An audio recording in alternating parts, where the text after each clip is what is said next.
தமிழில் முதல் பக்தி channel Sai TV.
Sai TV நேயர்கள் அனைவருக்கும் மார்கழி மாத இனிய காலை வணக்கங்கள். ஆண்டாள் திருவடிகளே சரணம். வேயர்குல பெண்ணான ஆண்டாள் தன்னை ஒரு ஆயர்குல இடைச்சியாக பாவித்து ஆயர்குல பெண்கள் கண்ணனை அடையணுங்கிறதுக்காக எப்படி காத்தியாயினி விரதம் இருந்தாலோ அதே மாதிரி மார்கழி மாதம் நோன்பு நோற்று நான் கண்ணனை அடைய போறேன். வேதியர்களை குறிக்கும் 10 பெண் பிள்ளைகளை எழுப்பி விண்ணோர்களை குறிக்கும் கண்ணனுக்கு சம்பந்தமுடையவர்கள் அவளை எழுப்புறதுக்காக ஆயர்குலம் வந்து சேர்ந்தாச்சு. முதலாவதாக நந்தகோபரோட வாயை காப்பாளர்கள் அவா கிட்ட தாய் மாதிரி எங்களுக்கு அனுமதி கொடுக்கணும்னு பிரார்த்திச்சு கேட்கிறான். அனுமதி பெற்று நேற்றுக்கு 17வது பாசுரத்துல நந்தகோபரோட ஆத்து வாசலுக்கு வந்தாச்சு. அப்போ யோசிச்சு பாக்குறா, ஆத்துக்குள்ள யாரெல்லாம் இருப்பா? நந்தகோபர், யசோதை, கண்ணன், பலராமன். இவா 4 பேரோட பெருமையை சொல்லி கண்ணன் கிட்ட எப்படியாவது போய் சேர்ந்துடலாம் அப்படின்னு 17வது பாசுரத்துல இவா 4 பேரை பத்தி பாடுறா. இப்போ கதவு திறந்தாச்சு. உள்ள போய் பார்த்தா கிருஷ்ணர் நப்பெண்ணை பிராட்டியோட உறங்கின்னு இருக்கார். அடடா, நப்பிண்ணைய பத்தி இல்ல நான் பாடணும், அவகிட்ட இல்ல நான் அனுமதி பெறணும்னு 18, 19, 20 இந்த 3 பாசுரங்களையும் நப்பிண்ணை பிராட்டிய பத்தி சொல்றா. அவகிட்ட அனுமதி கேட்கிறா. நப்பிண்ணை யாரு?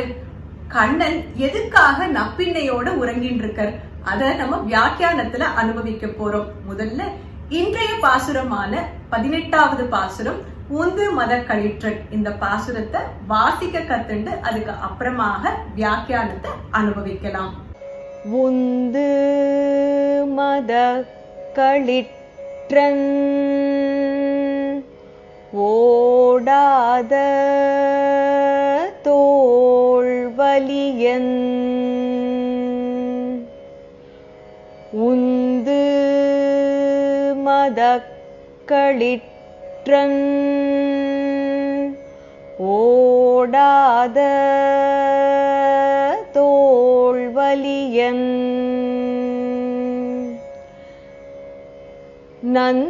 நந்தகோபாலன் மருமகளே நப்பினாய். நந்தகோபாலன் மருமகளே நப்பினாய். கந்தம் கமழும் குழலி கடை திறவாய். கந்தம் கமழும் குழலி கடை திறவாய். வந்தெங்கும் கோழி அழைத்தனகான். வந்தெங்கும் கோழி அழைத்தனகான். மாதவி பந்தல் மேல் பல்கால் குயிலினங்கள் கூவினகான். மாதவி பந்தல் மேல் பல்கால் குயிலினங்கள் கூவினகான். பந்தார் விரலி உன் மைத்துனன் பேர்பாட. பந்தார் விரலி உன் மைத்துனன் பேர்பாட. செந்தாமரை கையால் சீரார் வலையொலிப்ப. செந்தாமரை கையால் சீரார் வலையொலிப்ப. வந்து திறவாய் மகிழ்ந்தேலோரெம்பாவாய்.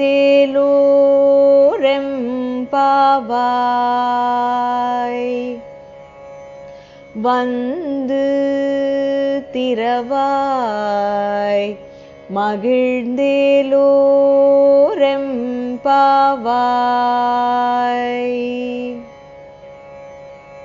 உந்து மதக்களிற்றன்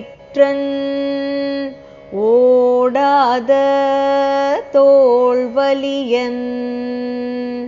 நந்தகோபாலன் மருமகளே நப்பினாய்.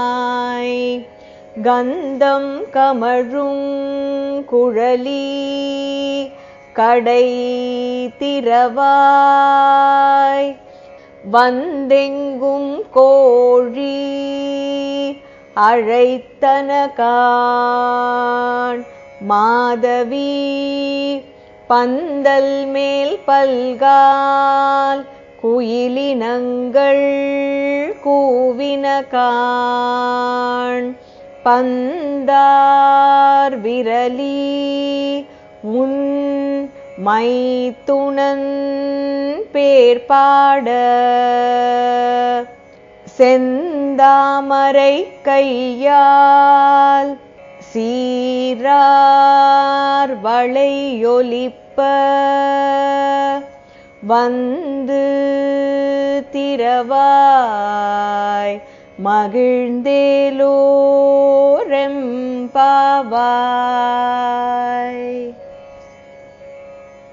16வது பாசுரத்துல நந்தகோபரோட காப்பாளர்கள், 17வதுல நந்தகோபர், யசோதை, கண்ணன், பலராமன், 18, 19, 20 இந்த 3 பாசுரங்கள்லயும் ஆண்டாள் நப்பின்னை பிராட்டியை எழுப்பறான். பெருமாளுக்கு 3 துணைவியர், ஸ்ரீதேவி, பூமாதேவி, நீலாதேவி. ராமாவதாரத்துல ஸ்ரீதேவி, வராக அவதாரத்துல பூதேவி, கிருஷ்ணாவதாரத்துல நீலாதேவி. அந்த நீலாதேவியோட அவதாரம் தான் நப்பின்னை. ஹரிவம்சத்துல நப்பின்னையோட குறிப்பு இருக்கு. திருப்பாவையோட தனியன்லயும் பார்த்தோம், நீலா துங்க ஸ்தனகிரி தட்டி. நீலாதேவியோட அவதாரமாக வந்த நப்பின்னை. நப்பின்னை யாருன்னா யசோதையோட அண்ணன், சகோதரன், அவருடைய பெண். ஸ்ரீதேவிக்கும் பூதேவிக்கும் பின்னால் வந்தவள், அதனால பின்னை. கண்ணனை கல்யாணம் பண்ணினதுனால நப்பிண்ணை, நல்ல பெண். இந்த பாசுரத்துல ஆண்டாள் நப்பிண்ணை பிராட்டியை எழுப்புறா. கண்ணனை பாட வந்திருக்கோம், எங்களுக்கு நீங்க அனுமதி கொடுக்கணும்னு வேண்டி பிரார்த்திக்கிறா. பெருமாளை அடையணும்னா தாயார் மூலமாகத்தான் போக முடியுங்கிறது சம்பிரதாயம்.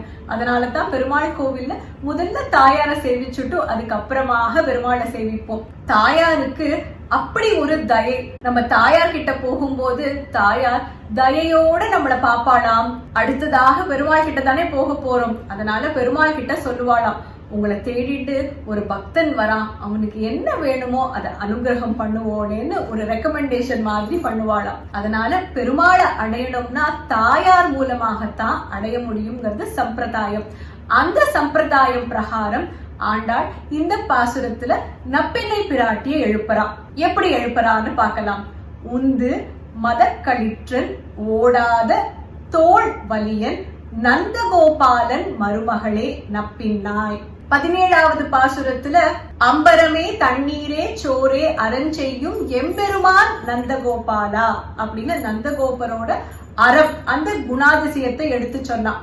இந்த பாசுரத்துல நப்பிண்ணை பிராட்டிய சொல்லும் போது நந்தகோபனோட மருமகளே. நப்பிண்ணைக்கு இன்னொரு விசேஷமும் உண்டு. ராமாவதாரத்துல சீதை வேறொரு தேசத்துல வளர்ந்தா, மிதிலையில வளர்ந்தா. கிருஷ்ணாவதாரத்திலையும் ருக்மிணி வேறெங்கோ வளர்ந்தா. ஆனா நப்பிண்ணை அப்படி இல்ல, யசோதையோட சகோதரன் மகள். அதனால முழுக்க முழுக்க ஆயர்பாடியிலே தான் இருந்தாளாம் கண்ணனோட. சின்ன வயசுல இருந்தே கண்ணனுக்கு ரொம்ப பழக்கப்பட்டவள்.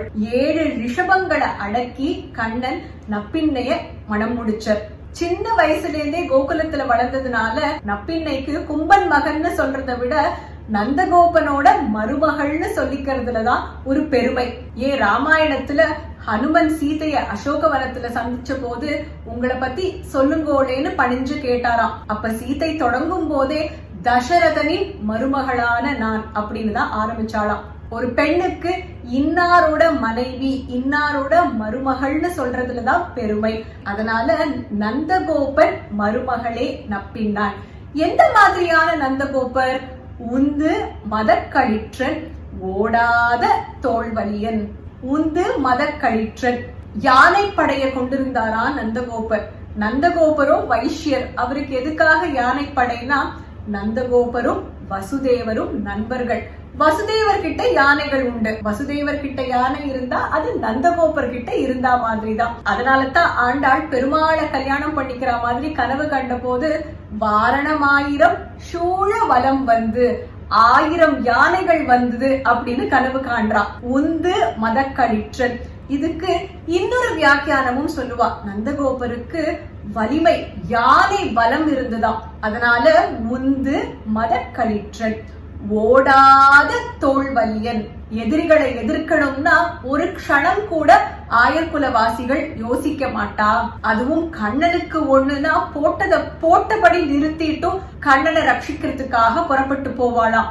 ஓடாத தோள்வலியன், புறமுதுகு காட்டி என்றைக்குமே ஓடமாட்டார்கள் ஆயர்குலவாசிகள். அதுலயும் ஆயர்குலத்தோட நாயகனாக இருக்கும் நந்தகோபர் ஓடாத தோள்வலியன். நந்தகோபன் மருமகளே நப்பின்னாய்.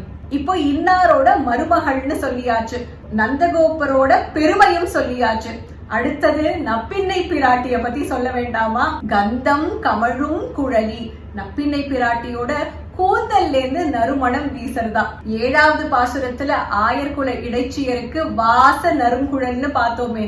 இடைச்சியருக்கு எப்படின்னா நீலாதேவியோட அவதாரமாக வந்த நப்பிண்ணையோட கூந்தல்ல இருந்து எந்த அளவுக்கு நறுமணம் வரும். கந்தம் கமழும் குழலி. உங்ககிட்ட ஒரு பிரார்த்தனை, ஒரு வேண்டுகோள் இருக்கு. கடை திறவாய், உங்களோட கதவை நீங்க திறக்கணும். அப்போ நப்பிண்ணை கேக்குறா, எதுக்காக நான் திறக்கணும், அதற்கு என்ன அவசியம் வந்துடுத்துன்னு கேக்குறா. ஆண்டாள் அதுக்கு பதில் சொல்றா. விடியற் காலையில ஆயிடுத்து, அதற்கான அறிகுறிகள் சொல்றேன் கேளுங்கோ. நீங்களும் கிருஷ்ணரும் உறங்கின்றிருக்கேள். அந்த உறக்கத்தை கெடுக்கிறதுக்காக வந்தவள் இல்லனா, விடிய காத்தால ஆயிடுத்துங்கிறதுக்காகத்தான் உங்களை கூப்பிடுறேன். வந்தெங்கும் கோழி அழைத்தனகான் மாதவி பந்தல் மேல் பல்கால் குயிலினங்கள் கூவினகான். விடிய காத்தால கோழி கூவுறது, பந்தல் மேல மாதவி பந்தல். மாதவி பந்தல்னா குறுக்கத்தி மலர்கள். இந்த குறுக்கத்தி மலர்கள் பூக்கும் அந்த பந்தல் மேல குயிலினங்களும் பாடின்னு இருக்கு. கோழி கூவியாச்சு, குயிலினங்கள், ஒரு குயில் ரெண்டு குயில் இல்ல, பல குயில்கள் கூவியாச்சு. நந்தகோபனுடைய மருமகளான நப்பின்னையே, அழகான வாசனை மிகுந்த கேசத்தை உடையவள் நீ, குழலை உடையவள் நீ. அப்ப நப்பின்னை கேக்குறா, எதுக்காக நான் கதவை திறக்கணும்? நீங்க என்ன பண்றதுக்காக வந்திருக்கேன்? பந்தார் விரலி உன் மைத்துனன் பேர் பாட.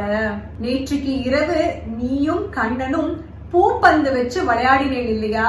அந்த பூப்பந்து ஒரு கையில வச்சுட்டே நீங்க தூங்கினதுக்கான அறிகுறிய நாங்க பாக்குறோம். பந்தார் விரலி உன் மைத்துனன் பேர் பாட. உன்னோட கிருஷ்ணரோட நாமத்தை பாட, புகழப்பாட, கீர்த்திய பாடதான் நாங்க வந்திருக்கோம். நாமம் பலவும் நவின்றேலோர் எம்பாவாய்னு 9வது பாசுரத்துல சொன்னாலே, அவனோட நாமத்தை பாடதான் நாங்க வந்திருக்கோம். பந்தார் விரலி உன் மைத்துனன் பேர் பாட, செந்தாமரை கையால் சீரார் வளை ஒலிப்ப. உன்னுடைய கைகள் தாமரை மலர் போன்ற மிருதுவானது. கிருஷ்ணரோ பங்கைய கண்ணன், தாமரை மலர் போன்ற கண்களை உடையவன், தாமரை மலர் போன்ற பாதங்களை கொண்டவன். நீயோ தாமரை மலர் போன்ற கைகளை உடையவள். அந்த கைகளை ரொம்ப அழகா அலங்கரிக்கிற மாதிரி வளையல்கள் போட்டு இருக்கேனே, அந்த வளையல் சத்தத்தோட வந்து கதவை திறக்கணும். எப்படி திறக்கணும்னா மகிழ்ச்சியோட திறக்கணும். பந்தார் விரலி உன் மைத்துனன் பேர் பாட, செந்தாமரை கையால் சீரார் வளை ஒலிப்ப. வந்து திறவாய் மகிழ்ந்தேலோர் எம்பாவாய். மகிழ்ச்சியாக வந்து எங்களை வரவேற்கணும், கதவை திறக்கணும். உன்னோட மைத்துனனை பாடத்தான் நாங்க வந்திருக்கோம். நப்பின்னையே, உங்க மூலமாகத்தான் நாங்க கண்ணனை அடைய முடியும். அதுக்காக வந்து அழகாக மகிழ்ச்சியோட சந்தோஷமாக கதவை திறந்து கண்ணன் கிட்ட போக எங்களுக்கு அனுமதி கொடுக்கணும்னு வேண்டி பிரார்த்திக்கிறா ஆண்டாள் இந்த 18வது பாசுரத்துல. நப்பின்னை பிராட்டியை எழுப்பும் இந்த பாசுரத்தோட சுவாபதேச அர்த்தம் என்னன்னு பார்க்கலாம். உன் மைத்துனன் பேர் பாடி. பெருமாளையும் உன்னையும் பிரிக்கவே முடியாது. பெருமாளும் தாயாரும் சேர்ந்துதான் இந்த உலகத்தை காப்பாத்துறா, பக்தர்களுக்கு அனுகிரகம் பண்றா. அதாவது உபாயம் உபேயம் இரண்டுமே இவா 2 பேரும் தான். Means and the ultimate goal. இது முதல் சுவாபதேச அர்த்தம். இரண்டாவதாக இந்த பாசுரத்துல கோழிய பத்தி சொல்றான். கோழியோட ஸ்வபாவம் என்னன்னு பார்த்தோம்னா, நம்ம நிறைய இடத்துல பார்த்திருப்போம். எவ்வளவு குப்பை இருந்தாலும் அதை அப்படியே கிளறி தனக்கு தேவையான உணவை மட்டும் எடுத்துக்கொள்ளும் குணாதிசயம் கொண்டது. அதே மாதிரி நம்ம சுத்தி நல்லது கெட்டது இருந்தா தீயவற்றை அகற்றி நல்லவற்றை மட்டும் நம்ம எடுத்துக்கொள்ளணும். இது இரண்டாவது சுவாபதேச அர்த்தம். இந்த கோழி கூவும் போது 3 முறை கூவுமா. அந்த 3ங்கிறது திரிகால சந்தியாவந்தனம். நித்யானுஷ்டானத்துல சந்தியாவந்தனம் 3 முறை பண்ணணும். மந்திர ஜபம், ரகசிய மந்திரமான திருமந்திரம், துவயம், சரம ஸ்லோகம். அதே மாதிரி லட்சணங்களான பிராமணத்துவம், வைஷ்ணவத்துவம், பிரபன்னத்துவம். இது 3வது சுவாபதேச அர்த்தம். இங்க நப்பின்னை பிராட்டிய சொல்லும் போது பந்தார் விரலி உன் மைத்துனன் பேர் பாட. தாயார் தன்னுடைய இடது கையில பந்தார் விரலி பூப்பந்த வச்சுட்டு இருக்கா, தன்னோட வலது கையால பெருமாளை பற்றின்னு இருக்கா. இந்த பூப்பந்துங்கிறது பூமி, அதாவது ஜீவாத்மாக்கள், ஜீவராசிகள். பெருமாள்ங்கிறது பரமாத்மா. இந்த பூமியில வாழும் ஜீவராசிகளுக்கு என்ன வேணுமோ, பக்தர்களுக்கு என்ன வேணுமோ அத தாயார் தன்னோட தயையினால பெருமாள்கிட்ட இருந்து வாங்கி தருவாளாம். அதுதான் பந்தார் விரலி உன் மைத்துனன் பேர் பாட. இது 4வது சுவாபதேச அர்த்தம். 17வது பாசுரத்துல ஆண்டாள் நந்தகோபுர பத்தி சொல்லும் போது அறம், அந்த குணாதிசயத்தை பத்தி சொல்றான். இந்த பாசுரத்துல ஓடாத தோல் வலியன். போர்னு வந்துட்டா புறமுதுகு காமிச்சு ஓட மாட்டர், தன் கடமையை செய்வர் அப்படின்னு சொல்றான். நந்தகோபர் சத்திரியர் கிடையாது, அவர் வைஷ்யர். இவர் எதுக்கு போருக்கு போகணும், யாரோட சண்டைக்கு போகணும்? எதுக்காக ஆண்டாள் ஓடாத தோல் வலியன்னு சொல்றானா, நந்தகோபரோட கடமை தந்தையாக கண்ணனை பார்த்து ரட்சிக்கிறது. வசுதேவர் இவரை நம்பித்தானே குழந்தைய கொடுத்துட்டு போயிருக்கார். அதனால தன் குலத்தவர் செய்யாத ஒரு விஷயமாக இருந்தாலும், போர் தொடுக்கிறது, சண்டை போடுறது, இதெல்லாம் தன் குலத்துல இருந்தவா பண்ணாம இருந்தாலும் தந்தையாக தன் கடமையை செய்ய தவறாதவர் நந்தகோபர். பகவத்கீதையில இதுக்கு அன்வயமாக என்ன இருக்குன்னு பார்த்தோம்னா, பகவத்கீதையே நமக்கு கிடைச்சது கிருஷ்ணர் அர்ஜுனன் கிட்ட உன் கடமையை செய், சத்திரியனாக உன் கடமையை செய் அப்படின்னு சொன்னதுனாலதான். இப்ப ஒரு உதாரணம் பார்க்கலாம். 2வது அத்தியாயம் சாங்கிய யோகம் 38வது ஸ்லோகம். சுக துக்கே சமே கிருத்வா லாபாலாபௌ ஜயா ஜயௌ ததோ யுத்தாய யுஜ்யஸ்வ நைவம் பாபமவாப்ஸ்யசி. உன் கடமையை செய்யறதுக்காக நீ போருக்கு போகணும். சுகம் துக்கம், லாபம் நஷ்டம், வெற்றி தோல்வி இத பத்தி நீ யோசிக்கவே கூடாது. உன் கடமை இதுதான்னா நீ பண்ணியே ஆகணும். அப்படி பண்ணாமல் இருப்பதும் பாபமான ஒரு காரியம்னு இந்த ஸ்லோகத்துல கிருஷ்ண பரமாத்மா அர்ஜுனனுக்கு உபதேசிக்கிறார். நந்தகோபரும் ஒரு வைஷ்யனாக இருந்தாலும் தந்தையாக கண்ணனை ரட்சிக்கணுங்கிறதுக்காக போர் தொடுக்கிறதுக்கு கூட யோசிக்க மாட்டாராம். அதனாலதான் ஓடாத தோல் வலியன். அப்படி போக நேர்ந்தாலும் தர்மத்து பிரகாரம் போர் விதிகளின் படிதான் அவர் செய்வாராம். திருப்பாவையில இந்த 18வது பாசுரத்துக்கு அன்வயமாக பகவத்கீதையில உதாரணமாக இந்த ஸ்லோகத்தை நம்ம பார்க்கலாம். ஒவ்வொரு பாசுரத்திலையும் ஆண்டாள் எந்த திவ்ய தேசத்தை சொல்லியிருக்கா அப்படின்னு பார்த்துட்டு வரும். நேற்றுக்கு 17வது பாசுரத்துல அம்பரம் ஊடறுத்து ஓங்கி உலகளந்த பெருமாள் வாமன அவதாரம் எடுத்து 3 அடி மண் கேட்டு 2வது அடியாக ஆகாயத்தை அளந்தது. திருக்காழிச்சீராம விண்ணகரம் தாடாளன் திருக்கோயில்னு பார்த்தோம். இன்றைய பாசுரத்துல நப்பின்னை பிராட்டிய எழுப்பரா. அதனால தாயாருக்கு முக்கியத்துவம் கொடுக்கும் ஒரு திருத்தலம் கும்பகோணத்துல இருக்கும் நாச்சியார் திருக்கோயில். திருநறையூர் நாச்சியார் கோவில்னு சொல்லுவார். இங்க தாயாருக்கு தான் முக்கிய ஸ்தானம் கொடுக்கப்படுறது. 63 நாயன்மார்களில் ஒருவரான கோட்செங்கணன் நிறைய சிவன் கோவில்கள் கட்டியிருக்கார். உதாரணமாக திருச்சியில இருக்கும் பஞ்சபூத ஸ்தலமான ஜம்புகேஸ்வரர் திருவானைக்காவல் திருக்கோயில், அந்த கோவில கட்டியிருக்கார். அவர்தான் ஒரு பெருமாள் கோவில் கட்டணும்னு ஆசைப்பட்டு இந்த கோவில கட்டினாராம். பெருமாளோட பெயர் திருநறையூர் நம்பி, தாயார் வஞ்சுளவல்லி. இங்க தாயாரோட உற்சவர் மூர்த்தி. அத பார்த்தோம்னா கையில ஒரு கிளியும் இடுப்புல ஒரு சாவி கொத்தும் இருக்கும். ஆழ்வார்கள்ல திருமங்கை ஆழ்வார் நிறைய பாசுரங்கள் நாச்சியார் கோவில் பெருமாள் மேல மங்களாசாசனம் பண்ணிருக்கார். நாச்சியார் கோவில்னு சொன்னாலே நமக்கு 2 விஷயங்கள் ஞாபகம் வரும். கல்கருடன், விளக்குகள். திருமங்கை ஆழ்வார் இங்க இருக்கிற பெருமாளையும் தாயாரையும் மங்களாசாசனம் பண்ணும் போது மண்ணு மறையூர் திருநறையூர் மாமலை போல் பொன்னு இயலும் மாடக் கவாடம் கடந்து புக்கு என்னுடைய கண்களிப்ப நோக்கினேன் நோக்குதலும் மன்னன் திருமார்பும் வாயும் அடியினையும் பன்னு கரதலமும் கண்களும். உந்து மதக்களிற்றன் பாசுரத்துல ஆண்டாள் என்னெல்லாம் அனுபவித்தாலோ அது அத்தனையும் திருமங்கையாழ்வார் இந்த கோவில் பெருமாள் மேலையும் தாயார் மேலையும் அனுபவிச்சார். அதனால இந்த பாசுரத்துல குறிக்கும் திவ்ய தேசம் கும்பகோணத்துல இருக்கும் திருநறையூர் நாச்சியார் திருக்கோயில். இன்னைக்கு பெருமாளுக்கு விசேஷமான நைவேத்தியமாக சேமியா பாயசம். இன்னைக்கு எல்லாரோட ஆத்துலையும் வாசனை மிகுந்த கொடிகள் படர்ந்து கோழிகள் கூவி குயில்கள் எல்லாம் பாடிட்டா. நாளைய பாசுரமான 19வது பாசுரம். இந்த பாசுரத்தோட கோல குறிப்பை இப்ப பார்க்கலாம். நாளைய பாசுரத்திலையும் ஆண்டாள் நப்பின்னைய பத்தி தான் சொல்ல போறா. குத்து விளக்கெரிய அப்படின்னு பாசுரத்துல வர்றதுனால விளக்குகள், குத்து விளக்குகள் நிறைந்த கோலம். இன்னும் விரிவாக போட விரும்புறவா நடுவுல விளக்கு கோலம் போட்டுட்டு சுத்தியூர விளக்குகளும் வைத்து கண்ணனை குறிக்கும் நீல வர்ணம் தாமரை மலர்கள். ஆண்டாள் நப்பின்னை பிராட்டிய சொல்லும் போது மைத்தடன் கண்ணினாய், மை தீட்டிய கண்களை உடையவளேன்னு சொல்றா. அதனால கருப்பு நிறத்துல கண்கள், மை இதெல்லாம் குறிக்கும் வண்ணம் நாளைய பாசுரம் 19வது பாசுரத்துக்கு கோலங்கள் போடலாம். வைஷ்ணவ சம்பிரதாயத்துல விசிஷ்டாத்வைத தத்துவத்தை நிலைநாட்டியது ஸ்ரீபெரும்புதூர்ல அவதரித்த ராமானுஜர். ஸ்லோகங்கள், கிரந்தங்கள், பாஷ்யங்கள், கத்தியங்கள் இப்படி நிறைய எழுதியிருக்கார் ராமானுஜர். அவருக்கு திருப்பாவை ஜீயர் அப்படிங்கிற ஒரு திருநாமம் உண்டு. சதா சர்வகாலமும் திருப்பாவை அனுசந்தானம் பண்ணிட்டே இருப்பாராம். ஒரு முறை ஸ்ரீரங்கத்துல இப்படி திருப்பாவை சொல்லிட்டு பிக்ஷை எடுக்கிறதுக்காக போயிட்டு இருக்க போகும்போது தன்னுடைய ஆச்சாரியரான பெரிய நம்பிகள் அவரோட ஆத்து வாசல்ல பிக்ஷைக்கு காத்துட்டு இருக்க. பெரிய நம்பிகளோட 5 வயது பெண் குழந்தை அத்துழாய்னு பேரு. இவருக்கு பிக்ஷை கொடுக்கறதுக்காக உள்ளேந்து குழந்தை ஓடி வருது, கதவை திறக்கிறது. இதெல்லாம் நடக்கும் போது ராமானுஜர் சுத்தி முத்தி பாக்குற. பந்தல்ல ஒரு கொடி படர்ந்து இருக்கு, கோழி கூவின் இருக்கு, குயில்கள் எல்லாம் பாடின்னு இருக்கு. அத்துழாய் தலை நிறைய பூச்சூடிட்டு கை நிறைய வளையல் போட்டுட்டு அந்த கதவை திறக்கிறான். ராமானுஜர் மனசுக்குள்ள பந்தார் விரலி உண்மை துணன் பேர்பாட செந்தாமரை கையார் சீரார் வழியொழிப்ப வந்து திறவாய் அப்படின்னு சொல்லும் போது அந்த குழந்தையான அத்துழாய் கதவை திறந்தாளாம். திறந்த உடனே வந்தது நப்பின்னை பிராட்டியோன்னு சாஷ்டாங்கமாக நமஸ்காரம் பண்ணி மூர்ச்சித்து விழுந்தாராம் ராமானுஜர்.